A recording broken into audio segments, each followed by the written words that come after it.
sosochiin sirna baniinsa buusaa gonofaa ifatti banameera.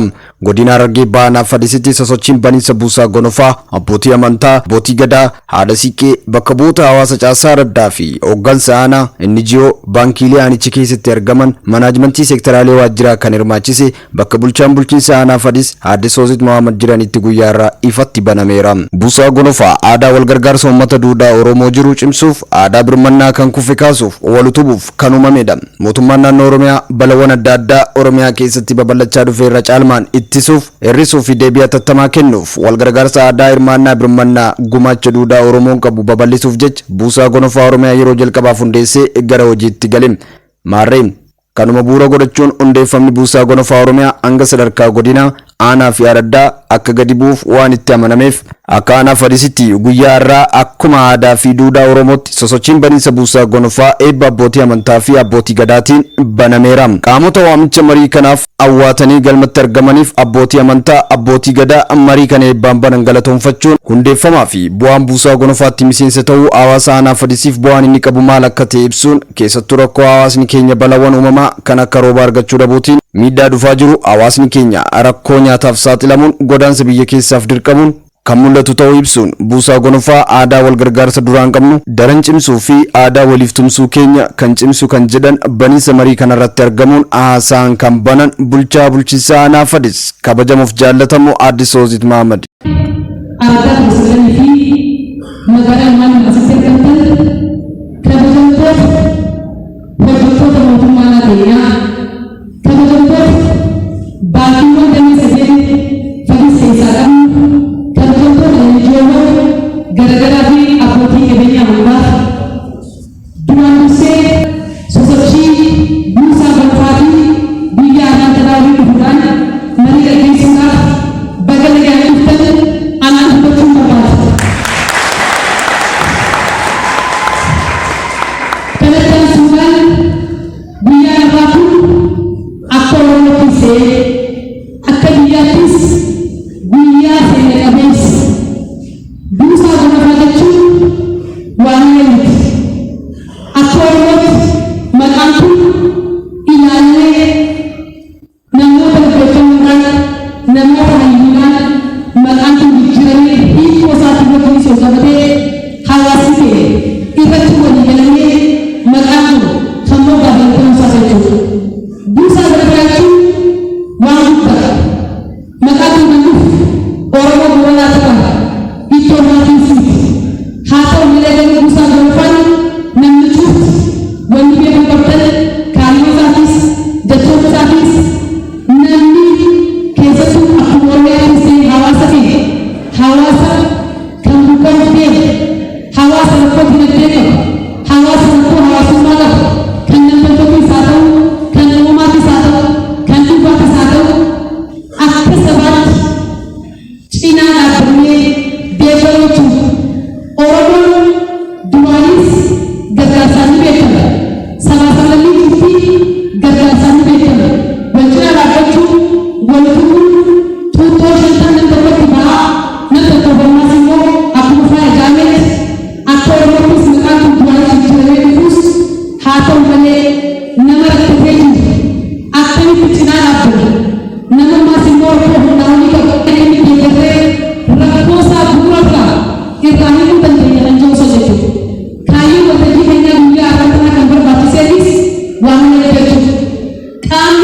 barreeffamni marii buusaa gonofaa hiika ergaa guutuu qabu keessatti barbaachisummaa kaayyoo galma haala adeemsaa fi hooggansa buusaa gonofaa irratti hoogganaa buusaa gonofaa aanaa Fadis kan ta'an obbo Shakul Gazzaalii mariif akka mijatutti dhiyeessaniiru. Haaluma kanaan buusaa gonofaa aadaa wal gargaarsa yeroo durii irraa kaasee uummanni Oromoo ittiin beekamu ta'e balaan uumamaa yookaan namtolcheen mudatu hawaasa rakkoo hawaas diinagdeef saaxilame sirna ittiin deeggaramu miidhaa irraa baraaruuf dandamachiisuu fi deebisanii dhaabuu jechuudha. Aadaa fi duudhaa wal gargaarsa uummata Oromoo akka dagaagu taasisu dhaloota kennaa adeeffate jaalala hojii aadaa qusannaa fi quuqama namummaa qabu uumuu fi qabeenya beekumsaa fi dandeettii hawaasaa qindeessuun hawaasa balaa uumamaa fi yookaan namtolcheen akka hin saaxilamne ittisu yeroo balaa mudatu immoo deeggaruun baraaruu dandamachiisuu fi deebisanii dhaabuun kaayyoo buusaa gonofaa ta'uu ibsuun galmi buusaa gonofaa immoo aadaaf duudhaa wal gargaarsa uummata keenyaa dagaagee dhaloota kennaa adeeffatee fi quuqama namummaa qabu uumuu uummata yookaan hawaasa balaa uumamaa fi namtolchee ofirraa qolachuu fi dandamachuu danda'u uumuudha. Gumaata jechuun kennaa yookaan arjooma namni dhuunfaa yookaan dhaabni kamiyyuu kaayyoo buusaa gonofaa galmaan ga'uuf bifa maallaqaan akaakuun yookaan tajaajila bilisaa kennuu jechuudha. Akkaataa gumaanni ittiin raawwatu dhuunfaan gareedhaan yookaan dhaabbataan gulantaan umriitiin yookaan korniyaan ogummaan qaamolee mootummaa fi miti mootummaa yookaan gurmaa'insa hawaasa keessa jiru kan birootiin taasifamuu akka danda'u barreeffama dhiyaate irratti ifatti ibsuun mariif akka dhiyaatu taasifameera.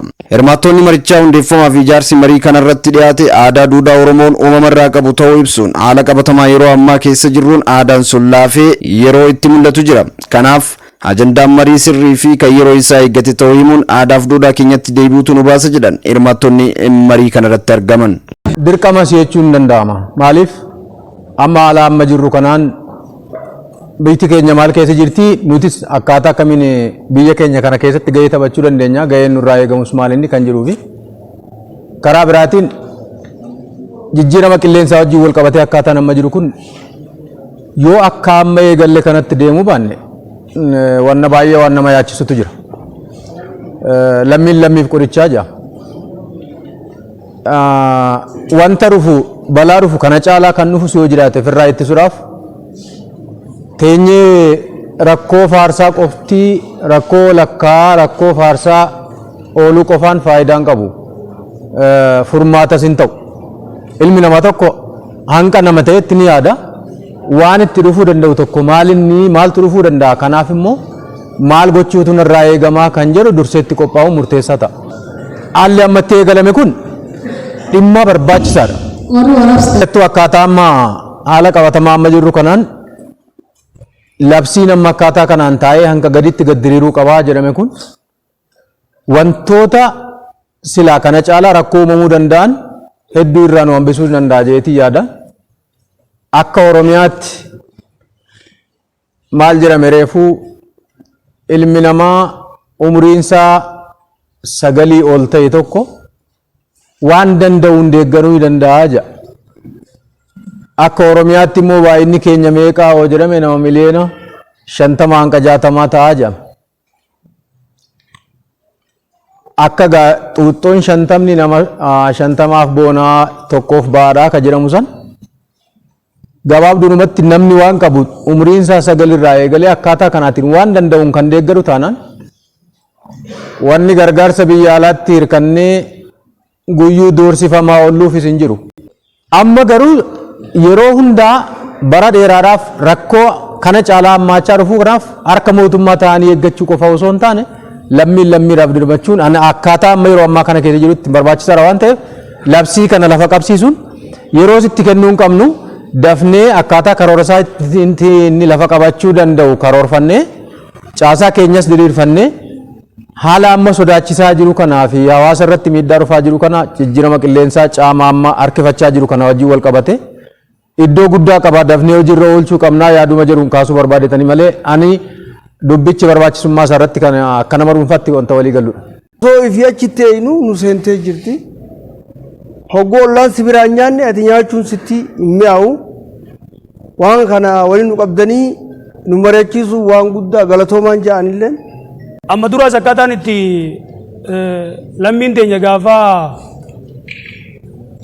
naannoo Somaaliirraa buqqaatu lammiif gaachana jenneeti namuu waan qabnu jechuudha. Deeggarsa nama tokkollee osoo hin gaafatin nutummaa waliif hirkoo taaneeti gaafasiis wal qubsiifne jechuu barbaadeeti jechuudha. Kanaaf muuxannoos ni qabna. Muuxannoo lammiif gaachana jiru sun fayyadamnee ammallee buusaa gonofaa akka naannoo Oromiyaatti nu dhiyaate kana dhugaa dubbachuudhaaf nama gargaaruudhaaf nama ta'uu qoftiin gahaadha jechuudha.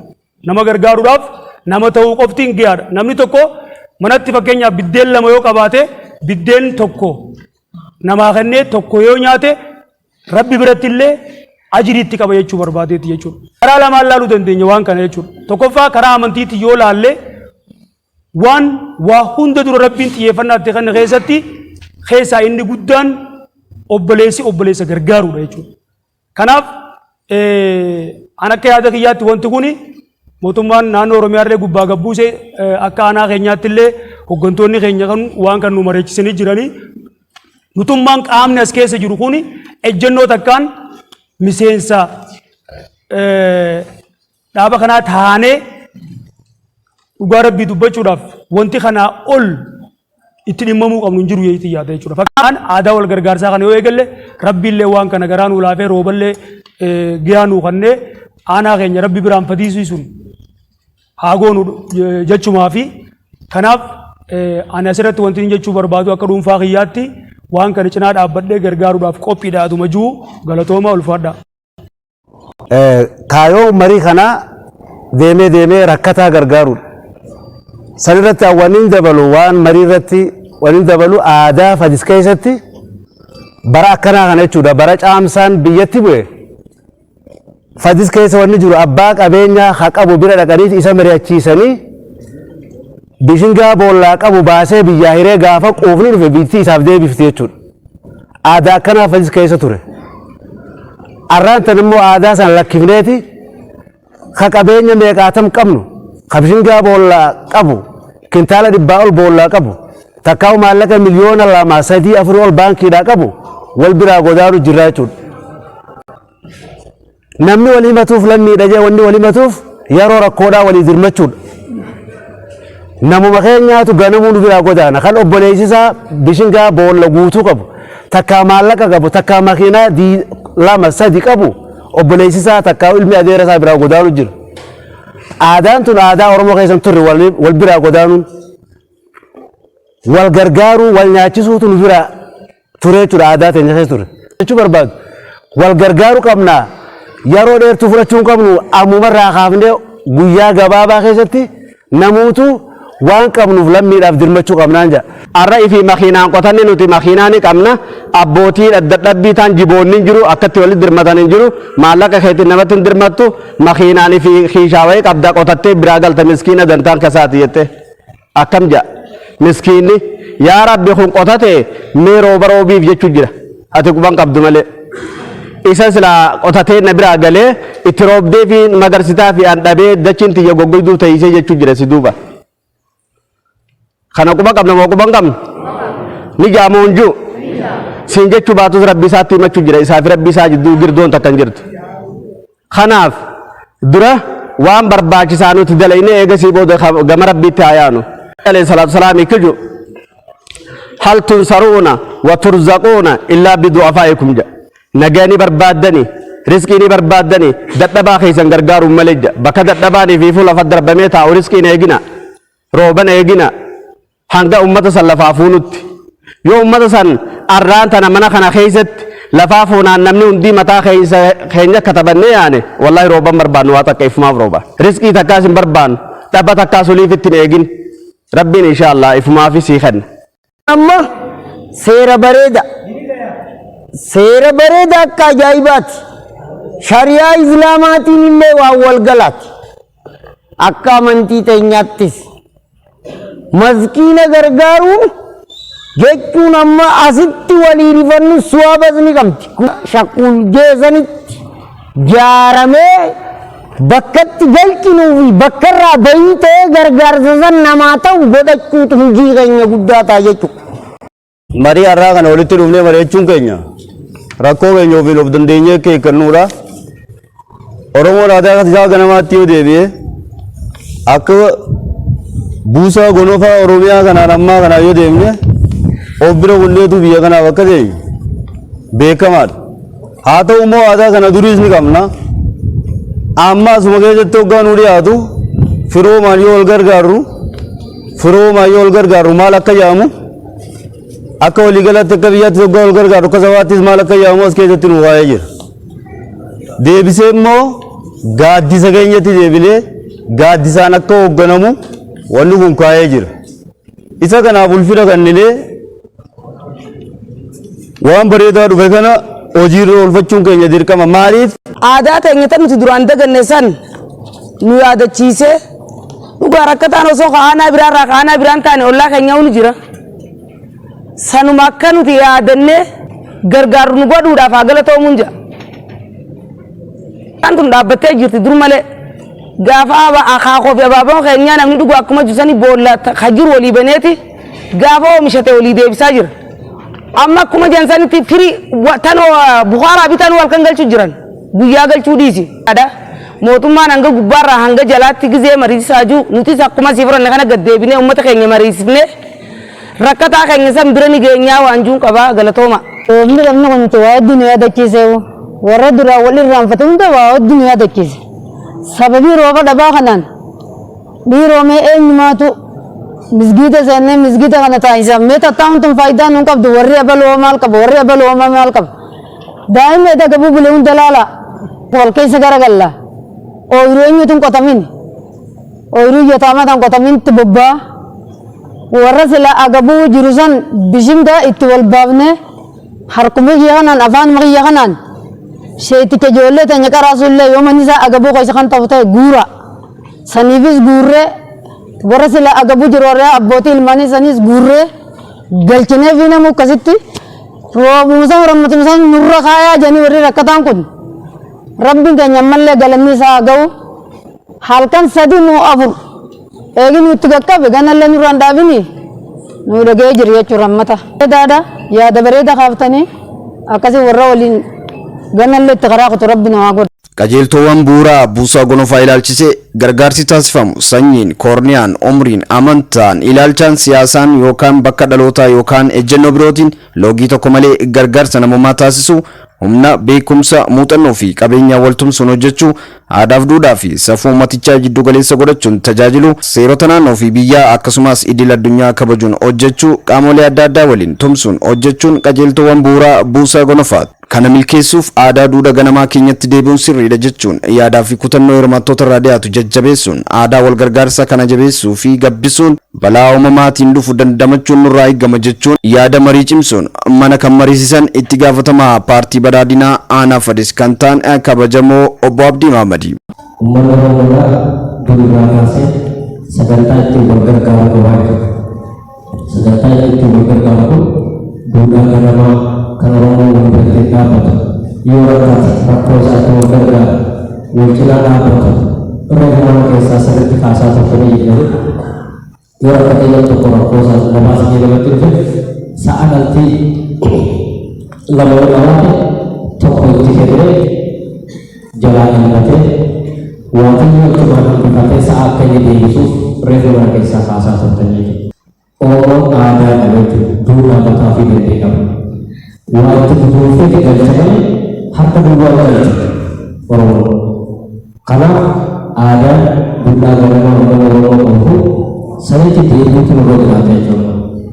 Buusaa gonofaatis uummanni Oromoodhaa gaaddisa tokko jalatti walii qabamee aadaa ittiin wal gargaaru hiyyeessa isaa ittiin beekamu rakkoo kan isaa ittiin bahu tokko qabaachuu danda'a.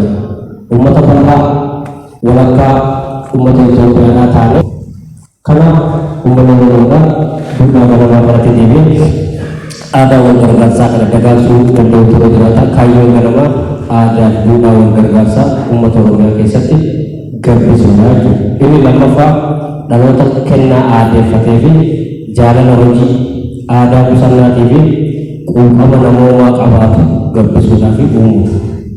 Sun rabbi biratti sadaqaa taateeti qabeenya beekumsa dandeettii hawaasaa qindeessuudhaan hawaasa balaa uumamaa jalaa baasuudha. Hawaasaa qindeessuudhaan hawaasa balaa uumamaa jalaa baasuudha. Balaa uumamaa eegalummaa jechuudha. Uumamaati uumamawwan dhufee jiru. Kana jalaa bahuudhaafis aadaa wal gargaarsaa duudhaa keenya jiraachuu qabu. Yo kalau kesa rum lebih galan aja lebih bukan balalan. Yo kasih ke galan hati. Kami kambut kok karat katutan. Rakau kasih sewan berkata uman dobar sama. Warani itu gara-gara temu kawan pun nama kayak itu bakal kisahnya. Isa kanas opsi sudah dua nanti. Yo buka galama kalau ini ada orang bergasa kalau kawat uman orang buka opsi sundan di itu berlalu kayaknya. Sebab misal orang dagang kamu, sedangkan Busa Gonofa dagang kamu. Australia, Kanada jirate, misalnya Busa Gonofa tahun Amerika jirate, misalnya Busa Gonofa tahun Somalia jirate, misalnya Busa Gonofa tahun Orang tahu kofi kahat, lambi tahu kofi kahat, misalnya Busa Gonofa tahun dagang kamu itu gara-gara sebut. Menurut orang miliar santunnya kejahatan atas sekayanya terima menunggu dua tingkat misalnya setale karsi misalnya semua sadar kaya itu kau bodoh lalu tuan mutauf umat afiyat itu umat ambil karena umat misalnya setale karena anak muda dipakaikan orang yang berbeza bijalan. Gurmaa'insa sirna buusaa gonofaa Oromiyaa fi aanichaa ilaalchise gurmaa'insi yaa'ii waliigala gaaddisa buusaa gonofaa fi buusaa gonofaa Oromiyaa yookaan aanichaatti yaa'ii waliigala buusaa gonofaa Oromiyaa pirezidaantii naannoo yoo ta'u kan aanaa immoo bulchaa aanaa ta'a. Yaa'ii waliigala buusaa gonofaa Oromiyaa sadarkaa naannootti godinatti magaalatti aanaaf gandatti labsii lakkoofsa 244 harriiqaa 2014 hundaa'eera. Gulantaa umrii gaammee fi isaa ol kan ta'an gumaata miseensummaa irraa eegamu maallaqaan kennuun qabeenya yookaan tajaajila walgituun gumaachuu kan danda'u ulaagaalee miseensa buusaa gonofaa ta'uun maricha irratti bal'inaan kan ka'e yommuu ta'u hegeree sabaa fi abdii boruu tumsa waloo yeroo rakkinaa kan ta'e miseensa buusaa gonofaa akka ta'aniif waamicha kan dabarsanii fi kallattii marii hanga sadarkaa gandaatti itti gadi bu'uu danda'u irratti kallattii kennuun maricha kan goolaban bulchaa bulchiinsa aanaa Fadis kabajamoo aadde Soosit Mahammadiin. Aadaa wal gargaarsaa biraanis ittuma jirra haa ta'u malee garuu roobni hanqina yeroo nu qunnamaa jiru aanaa hunda keessattuu rakkoon akkanaa kun godina hunda keessattuu rakkoon akkanaa kun jiraatus gara muka Fadisitti araddaa shan gubbaatti rakkoon humnaa olii nu qunnamuu isaa hundi keessan beekan jechuudha. Uummanni keenya kallattii garaagaraatiin iddoo garaagaraatiin deemaa akka jirus hubachuu barbaachisaa jechuudha. Uummanni maas immoo deemaa jiru kun gara mootummaatiin gargaarsa qabu osoo hin laatan gargaarsi mootummaattis godhamaa osoo jiru seektireetii haa ta'u emerjensii haa ta'u kennamaaf osoo jiru haa ta'u malee gargaarsi ofirratti wanni hundi dhimmi soogiddaa dhimmi gaazaa dhimmi wantoota garagaraa achirratti irraanii waan jiruuf wanni kun ga'uu dhabuudhaas kan ka'e namni fayyadamaa jira jechuudha. Abbootiin amantaa keenya kallattii garaagaraatiin hawaasni waan mataan maagochaa waan sammuu nama kuusaa kaasaa jira jechuudha. Asumatti mataa marree yookaan dhagaamee kan baamsuu ta'e dhimmi buusaa gonofaa kun yoo ifi ittiin miseensummaa biyyattii mirkaneessise yoo ifi uummanni keenya koreen ijaaramtee kallattii amma keenya kanaan kan ta'e yoo taate rakkoo aanaa keenyaa bu'uura irraa hiikuu dandeenya jechuudha. Uummanni aanaa keenyaa cufti rakkataa deemsisee jiru. Parsantaan lamaan uummanni aanaa keenyaa jiruu fi jireenya isaa karaa fooyya'aa ta'e kan tajaajila argachaa jiruu fi kan fudhachaa jiruu fi kan mana keessatti argamu jechuudha. Parsantiiwwan hanga manurraa beelamee jiru kana cinaa dhaabbachuun dirqama namummaa ta'e jechuudha. Kunis ni beekama jechuudha. Garuu haa ta'u namni cufti qe'ee keenya yoo ilaale namni cufti haalli keenya yoo ilaale namni cufti galgala keessatti dhugaan jiru rakkataan keenya namni meeqaatu jira kan jiru ilaallee waan qabnu cinaa dhaabbanne hawaasni aanaa keenyaa tokko irraa cufatee hin deemu. Araddaa keessatti hojjetaa mootummaatis guyyaa irratti namni miseensummaa qofa eegasitoota mootummaa deeggaruu qabu akkamitti cinaa dhaabbachuu qabu akkamitti kallattii kaayuu qabu kan kuusan karaa ifa ta'ee fi karaa iftoomina qabuun gadi bu'e jechuudha. Saddeettan abbootiin gadaa keenya asitti argamtan abbootiin amantaa keenya asitti argamtan gaafiiwwan mana kana keessaa ka'ee deebisa argachuudhaaf marii kun marii xumuraatii miti. Abbootiin amantaa cufti abbootii gadaa cufti hawaasni aanaa keenyaa qabnu cufti sadarkaa addaatti marii gaggeesseeti. Marii gaggeesseeti miseensummaa isaa achumatti mirkanaa'aa waan ta'eef tokkoo keenyaa kun of qopheessuun barbaachisaa ture. Inni biraa kun fadis qofa osoo ta'e jabaatee ture. Silaamaa hanga qeedhaaf gabbahuu danda'u haa ta'u malee garuu wanni kun jabaatee jiraachuu. Bakka hundatti kadhachuu qabna jechuudha. Kadhaa baay'isuu qabna. Rabbi ni kadhaa jee kadhaa sana immoo iddoo hundatti keessaa baanee kadhachaa miskiina kan illee ilaalaa dhugaa sanarratti kan itti kan boonu taate roobni keenyaas wal gaachuu. Namni hundi kadhachuu qabna kan joonsan kaasumaa fi ana akka walii galaatti dhugaa dubbachuudhaaf mariin kun namni hundi irratti nagaan hin jiru. Namni hundi kan galaniifis hin jiru. Obboleessi keenya sababa beelaatiin tuumsi hin qabu. Obboleessi keenya sababa beelaatiin hanqina nyaataa isaa seenuus hin qabu. Rakkoon laalee hojii qabu isaaf ooleetu. Usoo lubbuun jiru, usoo ijaan galu waan qabnutti akkuma mana kana keessa kaasan kana laa kan nyaafatachuu, ganta kan nyaafatachuu, rakkoo nuti furuu dandeenye cinaa dhaabatu. Kanaaf kadhaa jalaa bu'uu danda'u jechuudha. Ofii keenya aanaa keenya kanaaf aanaa irraa osoo hin ta'in isuma aanaa keenyaa, isuma waldaa keenyaa, isuma ganda keenyaa, isuma araddaa keenyaa qe'ee keessatti hambisuu keessatti gahee guddaa qaba jechuudha. Maaliif kana godhuu baannaan dhugaa dubbachuudhaaf hamadummaa jennu hin jiru jechuudha. Tokko asii nyaatee, tokko asii dhagamee kan deemnu taate rabbiin saamata nu godhu jechuudha.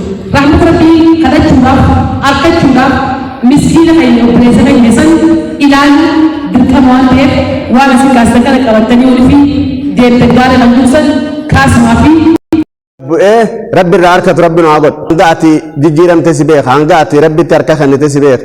Rabbiin kan sossobanii miti. Asii dhugaa warra rabbitti himatee deemu rabbi nu haa godhu. Dirqama walii kennee waliin kadhatu rabbi nu haa godhu. Roobni kun barbaachisaa mi?